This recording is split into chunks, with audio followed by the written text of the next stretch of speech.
Hello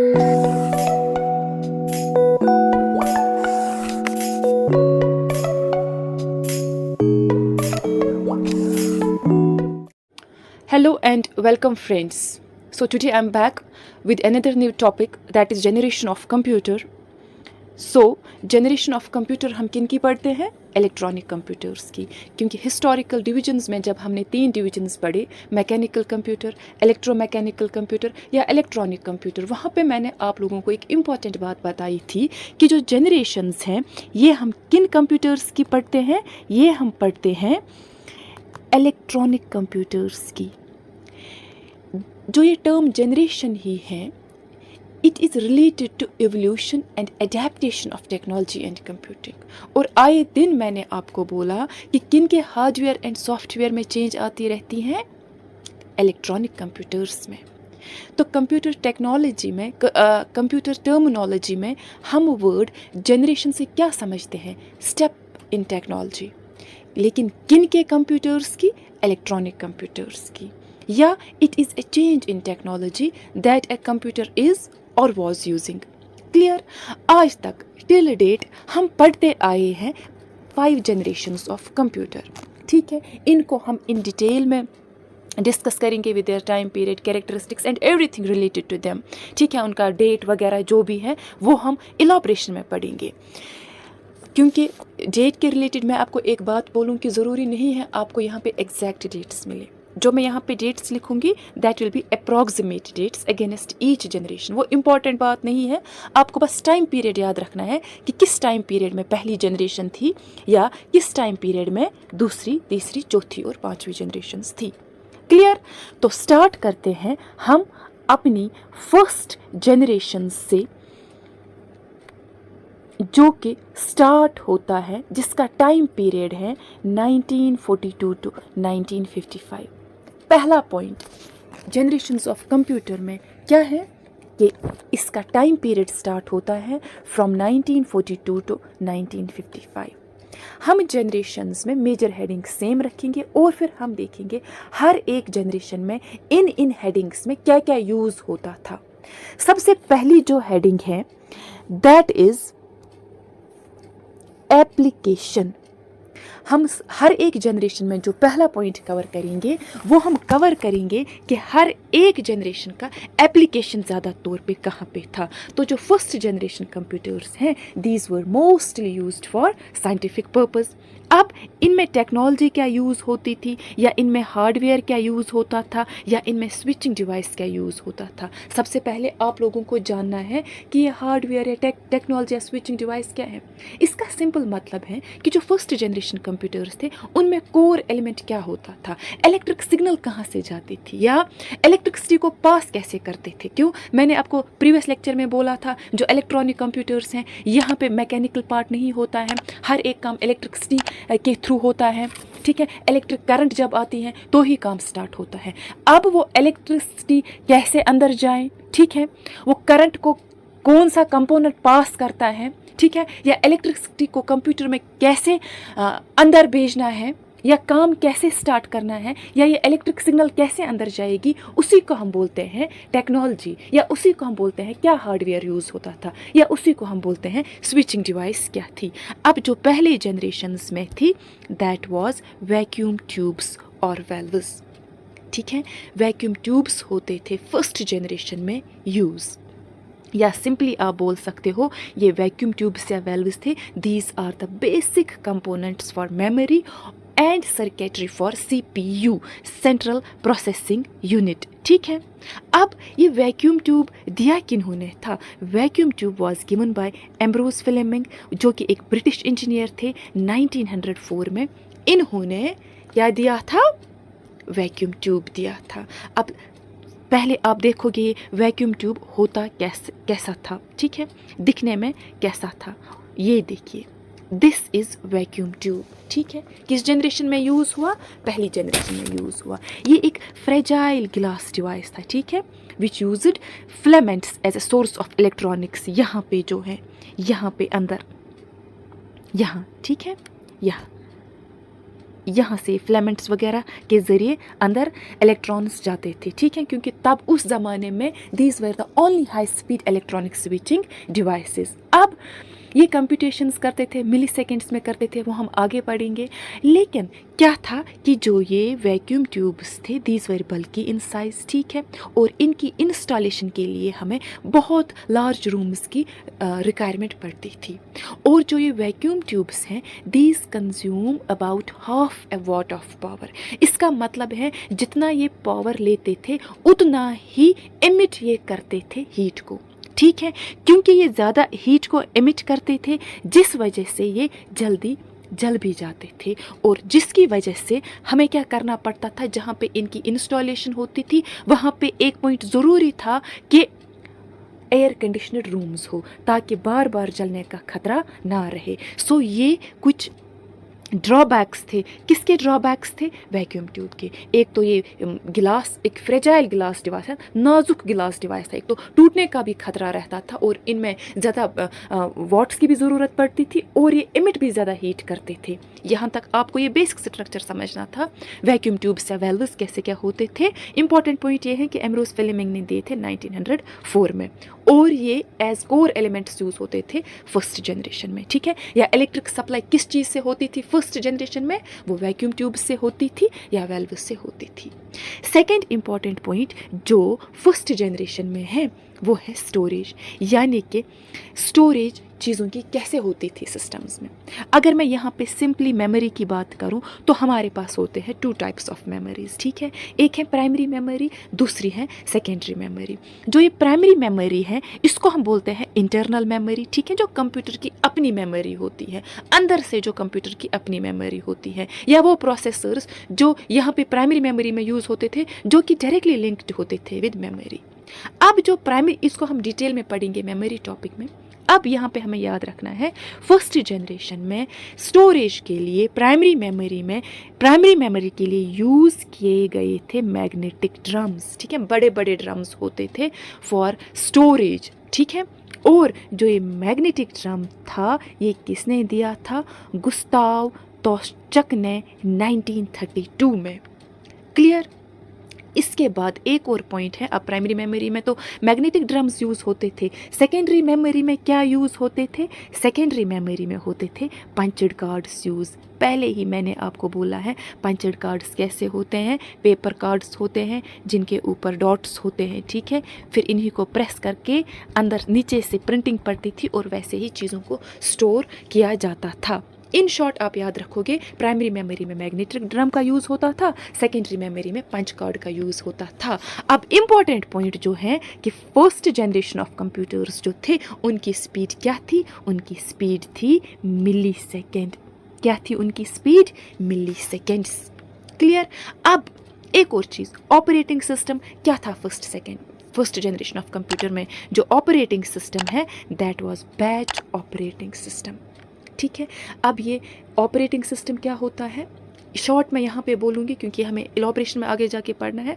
operating system is simply ये क्या होता है? It acts as an intermediate between computer hardware and user, ठीक है। हार्डवेयर के और हमारे बीच में एक इंटरमीडिएट जो करता है, एक जो कम्युनिकेशन होता है वो होता है ऑपरेटिंग सिस्टम के ज़रिए, या कॉमन लैंग्वेज में आप बोलेंगे हमारी बात कंप्यूटर को समझाना और कंप्यूटर की बात हमें समझाना। ये काम किससे होता है? ऑपरेटिंग सिस्टम से या सॉफ्टवेयर से।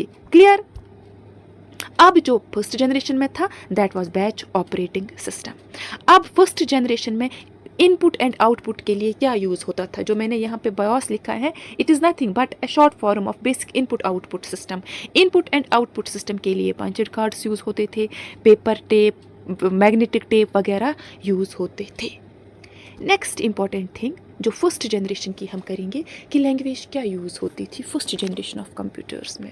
लैंग्वेज हम अच्छे से एक अलग टॉपिक पढ़ेंगे और यहाँ पे हम शॉर्ट में समझेंगे कि हमारे पास टू टाइप्स ऑफ लैंग्वेजेस होती हैं, एक है लो लेवल लैंग्वेज एंड एक है high level language. Low level language में आती है machine language and assembly language. Machine language का क्या यहाँ पे मतलब है?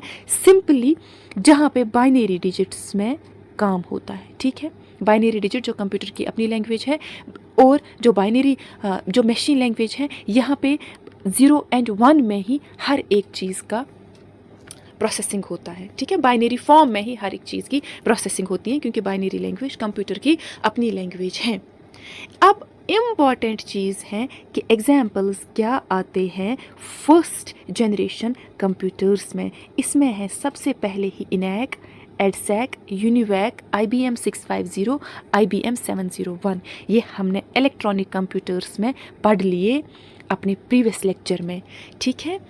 इनके बारे में इन डिटेल में जानने के लिए आप मेरे प्रीवियस वीडियो को ज़रूर देखिएगा। अब फर्स्ट जनरेशन कंप्यूटर के कैरेक्टरिस्टिक्स क्या थे देखिए। जो पहले पहले कंप्यूटर्स थे, एक तो उनका साइज़ लार्ज होता था, ठीक है। साइज़ लार्ज होता था तो उसका मतलब ही है कि वो नॉन पोर्टेबल थे, उनको हम एक जगह से दूसरी जगह नहीं ले जा सकते थे। सेकेंड चीज़, वो ज़्यादा हीट लेते थे, ठीक है, ज़्यादा हीट या पावर लेते थे और वापस इमिट भी उतना ही करते थे, जिस वजह से मैंडेटरी था कि हमारे पास AC रूम्स हो ताकि ज़्यादा जलने का खतरा ना रहे। जो पहले पहले कंप्यूटर्स थे कॉस्टली थे और स्लो थे। जो उनका इनपुट आउटपुट डिवाइसेस था वो सिस्टम बहुत स्लो चलता था, और यहाँ पे हमें इन कंप्यूटर्स के लिए ज़रूरी था कि एयर कंडीशनड रूम्स हो। So these were the important points about the first generation of computer, जो आपने समझा कि हमने एप्लीकेशन पढ़ी साइंटिफिक पर्पस के लिए, टेक्नोलॉजी वैक्यूम ट्यूब्स थे, storage magnetic drum and punched card था, operating system batch operating system था, ठीक है। सीक्वेंस में काम होता था। बैच ऑपरेटिंग सिस्टम में आप क्या समझोगे? फॉर एग्जांपल जो यहाँ पे पॉइंट है कि बैच ऑपरेटिंग सिस्टम क्या है। फॉर एग्जांपल बैच बनाए जाते थे, ठीक है। एक जैसे काम जो होते थे, एक जैसे दिखने वाले प्रोग्राम का बैच बनाते थे। वो फॉर एग्जांपल कैसे था? अगर मेरे पास एक ऐसे है यहाँ पे चीज़ों को प्लस करना है, इनका मैं एक बैच बनाती, दूसरे यहाँ पे कमांड था मल्टीप्लिकेशन का, या तीसरा यहाँ पे था सब्ट्रैक्शन का, ऐसे ही बैच बनते थे, ठीक है।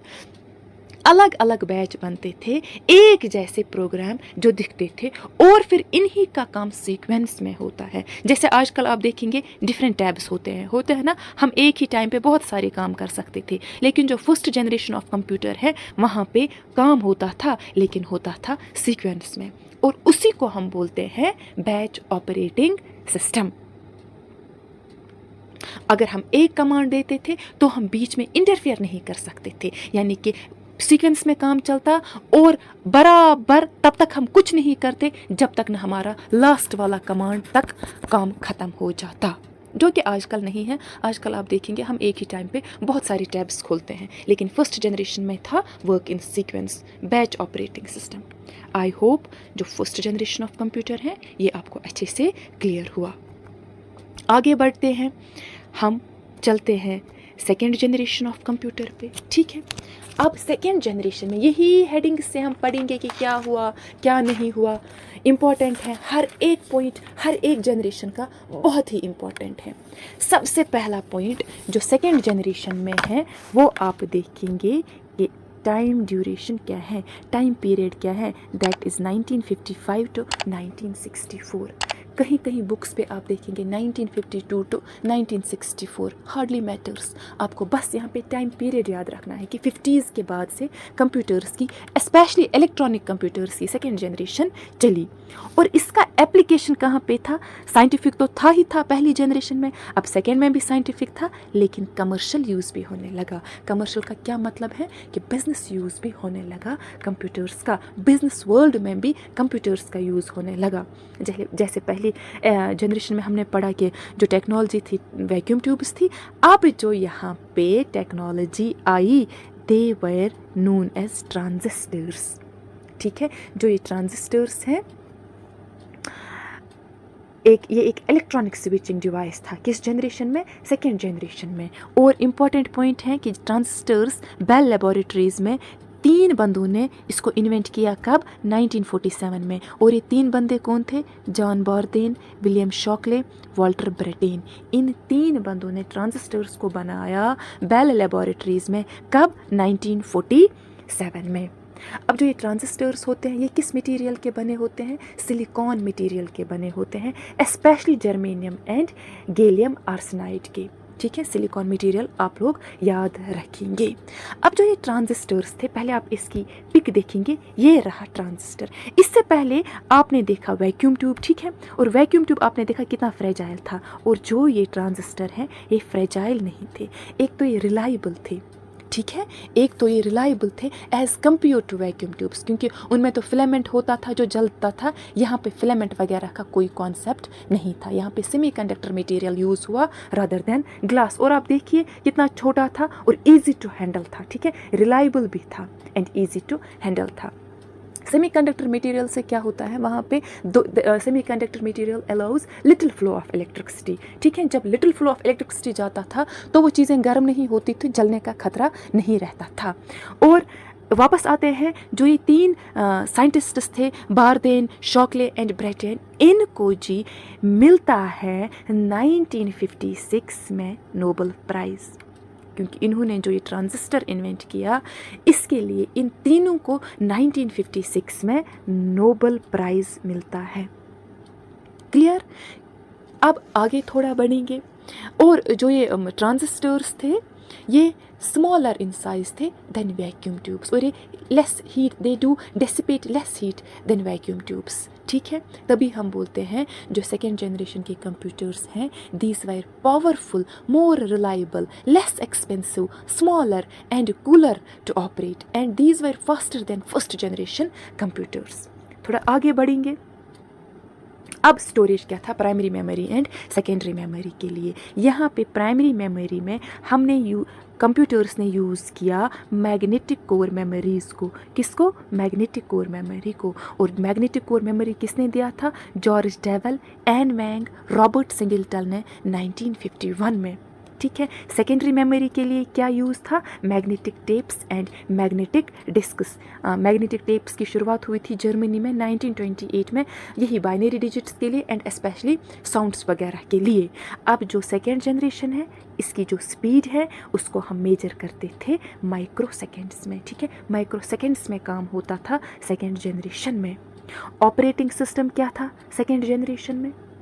ऑपरेटिंग सिस्टम जो था दैट वाज यही बैच ऑपरेटिंग सिस्टम। काम तो सीक्वेंस में होता था, लेकिन यहाँ पे हम वर्ड यूज़ करते हैं time sharing operating system. Time sharing operating system का क्या मतलब होता है कि हर एक टास्क का अपना अपना टाइम होता था। फॉर एग्जांपल, अगर एक बैच था, यहाँ पे चीज़ों का प्लस था, यहाँ पे कमांड थी माइनस का, इसके बाद था मल्टीप्लिकेशन का, ठीक है। तो यहाँ पे क्या होता था, इतने टाइम में ये वाला काम चलता, इतने माइक्रो सेकेंड्स में ये काम चलता, इतने माइक्रो सेकेंड्स में ये काम चलता, यानी कि हर एक टास्क का एक अपना अलग अलग टाइम होता था। तभी हम यहाँ पे बोलते हैं टाइम शेयरिंग ऑपरेटिंग सिस्टम। ठीक, आगे चलते हैं और एक और पॉइंट समझते हैं, वो है लैंग्वेज। पहली जनरेशन में आपने देखा लो लेवल लैंग्वेज ही थी, लेकिन मशीन लैंग्वेज में क्या होता है, हमें नंबर्स याद रखने पड़ते हैं। हर एक चीज़ रिप्रेजेंट होता है in binary digit machine language में, 0 and 1 में। और मशीन लैंग्वेज में ही एक और टाइप है असेंबली लैंग्वेज, जिसको बोलते हैं निमोनिक लैंग्वेज भी, क्योंकि यहाँ पे सिंबल्स के ज़रिए चीज़ों को रिप्रेजेंट किया जाता है। अगर इससे पहले मशीन लेवल लैंग्वेज में 0 and 1 में होता था, और इससे पहले अगर एडिशन होता था उसके लिए भी 0 and 1 लिखने पड़ते थे, लेकिन यहाँ पे फिर हम निमोनिक्स और शॉर्टकट्स यूज़ करते हैं। किसमें? असेंबली लैंग्वेज में, जैसे एड फॉर एडिशन, ठीक है, सब फॉर सब्ट्रैक्शन। क्लियर? इसीलिए हम असेंबली लैंग्वेज को बोलते हैं निमोनिक लैंग्वेज भी। और सेकेंड जनरेशन के दौरान ही बाकी हाई लेवल लैंग्वेजेस का आगाज़ हुआ, जिसमें फोर्ट्रॉन एंड कोबाल ज़्यादा ही फेमस थे, ठीक है। हालांकि एल्गोल भी एक और हाई लेवल लैंग्वेज है, वो भी डेवलप हुई सेकेंड जनरेशन के दौरान। क्लियर? सेकेंड जनरेशन के दौरान कुछ और इम्पॉर्टेंट चीज़ें हुई, ये हम आगे पढ़ेंगे। यहाँ पे पहले एग्जाम्पल्स कवर करते हैं। Examples first generation of computers के इंपॉर्टेंट हैं। एग्जाम्पल यहाँ पे है IBM 1401, पैरेलल डिस्ट्रीब्यूटेड प्रोसेसिंग, ये कंप्यूटर्स का नाम है। CDC 1609, UNIVAC 1108। कैरेक्टरिस्टिक्स अभी मैंने बोला कि लेस हीट जनरेट होती थी as compare to first generation. First generation वाले नॉन पोर्टेबल थे, ये पोर्टेबल हैं, और ये भी कॉस्टली थे, लेकिन ये फास्टर थे देन फर्स्ट जनरेशन के, ठीक है। यहाँ पे कॉस्टली है but less expensive than first generation computer. Clear? एक और इम्पॉर्टेंट चीज़ यहाँ पे हमें याद रखना है कि जो ये सेकेंड जनरेशन ऑफ कंप्यूटर है, इतना तो आपने समझ लिया कि इसमें क्या क्या हो गया। मशीन लेवल लैंग्वेज तो, लो लेवल लैंग्वेज तो यूज़ हुई, लेकिन कौन सी हुई? Assembly language. आगे जाके हम नेक्स्ट जनरेशन में पढ़ेंगे कि फिर इन लैंग्वेजेस का यूज़ अच्छे से कब हुआ। यहाँ पे आपको पॉइंट याद रखना है कि डेवलप हुई high level languages during second generation of computer, ठीक है। और याद रखोगे ना कि second generation of computer scientific use के लिए था, साइंटिफिक फील्ड्स के लिए था, but these were seen in business and industrial field also, ठीक है। एंड जो ये सेकेंड जनरेशन कंप्यूटर्स थे, these were easy to program and use than first generation of computer. Clear? आगे बढ़ेंगे एक और जनरेशन ऑफ कंप्यूटर पे, that is third generation of computer. अब सबसे पहला पॉइंट क्या हम देखते हैं? टाइम पीरियड देखते हैं। 1964 टू 75 से स्टार्ट होती है हमारी third generation of electronic computers की, और इनकी एप्लीकेशन किस किस फील्ड में है? साइंटिफिक फील्ड में, कमर्शियल में, और यहाँ पे हम बोलते हैं डेटाबेस मैनेजमेंट सिस्टम में भी। डेटाबेस मैनेजमेंट सिस्टम का क्या मतलब है? बहुत टाइम तक डेटा को हम स्टोर रख सकते थे, ठीक है। या डेटाबेस मैनेजमेंट सॉफ्टवेयर्स का क्या मतलब है? ये वो वाले सॉफ्टवेयर्स हैं that were use to manage data in accountancy, computerised data keeping system जिसको बोलते हैं, ठीक है। Scientific, commercial and database management system का स्टार्ट हो जाता है थर्ड जनरेशन ऑफ कंप्यूटर में। अब यहाँ पे क्या क्या टेक्नोलॉजी या स्विचिंग डिवाइस यूज़ हुई? Integrated circuits. पहली जनरेशन में क्या था? Vacuum tube. सेकंड में क्या था? ट्रांजिस्टर। थर्ड में क्या था? Integrated circuits. अब ये इंटीग्रेटेड सर्किट्स क्या चीज़ है, ठीक है। इंटीग्रेटेड आईसीज हम बोलते हैं, और आईसीज का फुल फॉर्म है इंटीग्रेटेड सर्किट। पहला पॉइंट आप याद रखोगे कि इंटीग्रेटेड सर्किट दिया किसने था? रॉबर्ट नॉयसी एंड क्लियर किल्बी ने 1958 में, ठीक है। इंटीग्रेटेड सर्किट्स ये भी सिलिकॉन मटेरियल के बने होते हैं, सिलिकॉन या जर्मेनियम आप याद रखोगे। क्वेश्चन आएगा कि किस वाली जनरेशन में सिलिकॉन चिप्स यूज़ किए गए, आप बोलोगे थर्ड जनरेशन। या अगर क्वेश्चन आया इंटीग्रेटेड सर्किट्स किस जनरेशन में यूज़ हुए, आप बोलोगे थर्ड जनरेशन। क्लियर? पिक्चर आप देखेंगे, ये है इंटीग्रेटेड सर्किट्स। इससे पहले जैसा कि आपने देखा, हमने अभी देखा ट्रांजिस्टर, वहाँ पे वो यहाँ इतने 3 लगे होते थे, ठीक है। और अब हमने उन इतने ट्रांजिस्टर्स को इंटीग्रेट किया एक ही जगह पे, एक ही चिप पे। अब खुद देखिए अब चीज़ें कंपैक्ट कैसे होने लगी, ठीक है। अब ये इंटीग्रेटेड सर्किट जो है, यहाँ पे बहुत सारे इलेक्ट्रॉनिक कंपोनेंट्स होते थे ना, ये जो ट्रांजिस्टर्स आप कहिए, रेजिस्टर्स कहिए, कैपेसिटर्स कहिए, इन सब को हम एक सिंगल चिप पे रखते थे। जो इससे पहले होता था वायर्ड इंटरकनेक्शन, उसको एलिमिनेट हमने किया इंटीग्रेटेड सर्किट्स में, ठीक है। वापस आते हैं तो आप यहाँ पे एक पॉइंट इंपॉर्टेंट याद रखोगे कि जो बहुत सारे ट्रांजिस्टर्स, कैपेसिटर्स, रेजिस्टर्स को हमने इंटीग्रेट किया एक चिप पे, उसको बोलते हैं हम इंटीग्रेटेड सर्किट्स। कितने अब हम वो माइक्रो कितने कंपोनेंट्स हम इंटीग्रेट कर सकते थे, ये भी हम पढ़ेंगे। अब क्योंकि जो ये थर्ड जनरेशन है, यहाँ पे हमने स्विचिंग डिवाइस यूज़ किया, इंटीग्रेटेड सर्किट्स, लेकिन जो पहले इंटीग्रेटेड सर्किट्स थे उन पे हम 10 to 20 कंपोनेंट्स ही इंटीग्रेट कर सकते थे, और उन वाले आईसीज को बोलते थे small scale integration ICs. ICs with small scale integration कौन से वाले हैं? जहाँ पे कितने कंपोनेंट्स को इंटीग्रेट किया जा सकता था? 10 to 20। थर्ड जनरेशन में ही आए ICs with medium scale integration. उसका क्या मतलब है कि हम कितने कंपोनेंट्स को इंटीग्रेट कर सकते हैं मीडियम स्केल इंटीग्रेशन में? 100 कंपोनेंट्स को, ठीक है। तभी जो ये थर्ड जनरेशन है, इसको हम बोलते हैं micro electronics technology. Micro electronics technology इसलिए बोलते हैं क्योंकि अब हम इतने सारे कंपोनेंट्स को एक छोटे से चिप के ऊपर इंटीग्रेट कर सकते थे। जहाँ पे 10-20 करते थे उसको बोलते थे स्मॉल स्केल इंटीग्रेशन, जहाँ पे 100 करते थे उसको बोलते थे मीडियम स्केल इंटीग्रेशन। और तभी इस वाली जनरेशन को बोलते हैं इंटीग्रेटेड सर्किट बेस्ड जनरेशन। क्या बोलते हैं? इंटीग्रेटेड सर्किट बेस्ड जनरेशन या micro electronics technology. Clear? Because it made it possible to integrate large number of circuit components into a very small surface of silicon between a chip, जिसको हम बोलते थे integrated circuit. ठीक है, यहाँ तक आपने ये 2 पॉइंट्स अच्छे से याद रखने हैं। अब जो ये इंटीग्रेटेड सर्किट्स थे आपने अभी पिक में देखा, these were smaller than transistors, ठीक है, and less expensive to produce, these were more reliable and faster in operation, these dissipated less heat and consumed much less power than previous 2 generations. Clear? इसके बाद storage में क्या था, मैं किस generation की बात कर रही हूँ, 3rd जनरेशन की मैं बात कर रही हूँ। स्टोरेज में यहाँ पे यही थे, magnetic core memory primary memory के लिए, मैग्नेटिक डिस्क्स या लार्ज कैपेसिटी डिस्क्स थे सेकेंडरी स्टोरेज के लिए। और जो मैग्नेटिक डिस्क है इसको दिया था मार्विन कैमरॉस ने, जो IBM में काम करते थे। और जो 3rd जनरेशन की स्पीड है that was measured in nano seconds, measured in nano seconds. Operating system क्या था 3rd जनरेशन में, real time sharing operating system, remote processing या मल्टीटास्किंग ऑपरेटिंग सिस्टम। अब इसका क्या मतलब है, देखिए, इससे पहले आपने बैच ऑपरेटिंग सिस्टम पढ़ा कि सीक्वेंस में काम होता था, दूसरा आपने पढ़ा बैच ऑपरेटिंग सिस्टम लेकिन हर टास्क का अपना टाइम था, ठीक है। रियल टाइम शेयरिंग में हम अपने टास्क को करते थे एग्जैक्ट टाइम पे, यहाँ पे कोई डिले नहीं होता है।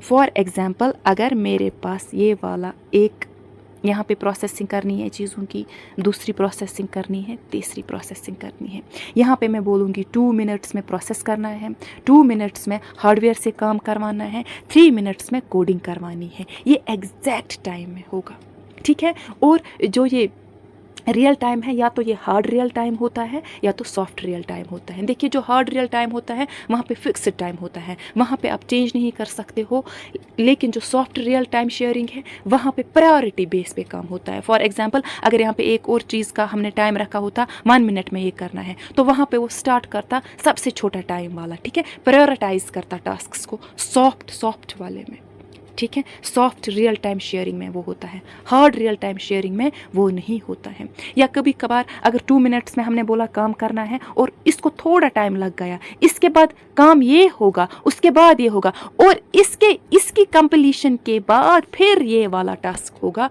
इसी को बोलते हैं real time sharing. Doing tasks at exact times, no delay, यही रिमोट प्रोसेसिंग है जो मैंने यहाँ पे कॉन्सेप्ट आपको समझाया। और real time sharing operating system किसने दिया था, थॉमस कर्टिस ने एंड जॉन केमिनी ने। क्लियर? एक और इम्पॉर्टेंट चीज़, मल्टीटास्किंग का क्या मतलब है, हम एक ही टाइम पे बहुत सारे टास्क कर सकते हैं।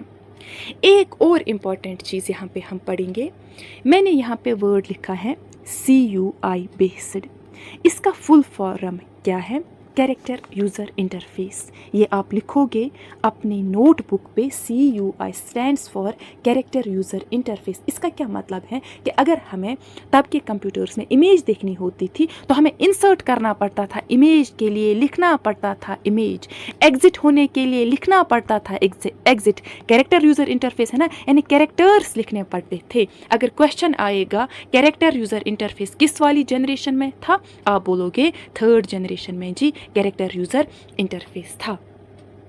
और एक इंपॉर्टेंट चीज़ जो लैंग्वेज थी इसमें, हाई लेवल लैंग्वेज थी। और हाई लेवल लैंग्वेज में भी कौन कौन सी इंपॉर्टेंट थी, एक तो थी फोर्ट्रॉन, कोबॉल, बेसिक, पास्कल, सी। ज़्यादा इंपॉर्टेंट जो ज़्यादा यहाँ पे चली high level languages, that was Fortran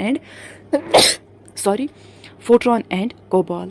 जो ये फोर्ट्रॉन एंड कोबॉल है, इनकी स्टैंडर्डाइजेशन 3rd जनरेशन में हुई, ठीक है। इंडिपेंडेंट सॉफ्टवेयर इंडस्ट्री जिसने 2 हाई लेवल लैंग्वेजेस को स्टैंडर्डाइज्ड किया। इसका क्या मतलब है स्टैंडर्डाइज्ड किया, कि जहाँ पे भी इन 2 लैंग्वेजेस के कंपाइलर्स होंगे वहाँ पे ये वाली 2 लैंग्वेजेस में काम हो सकता है। तो किस इंस्टीट्यूट ने स्टैंडर्डाइज किया था फोर्ट्रॉन और कोबॉल को, NC ने, इम्पॉर्टेंट, ANSI। NC का फुल फॉर्म क्या है, American national standard institute. American national standard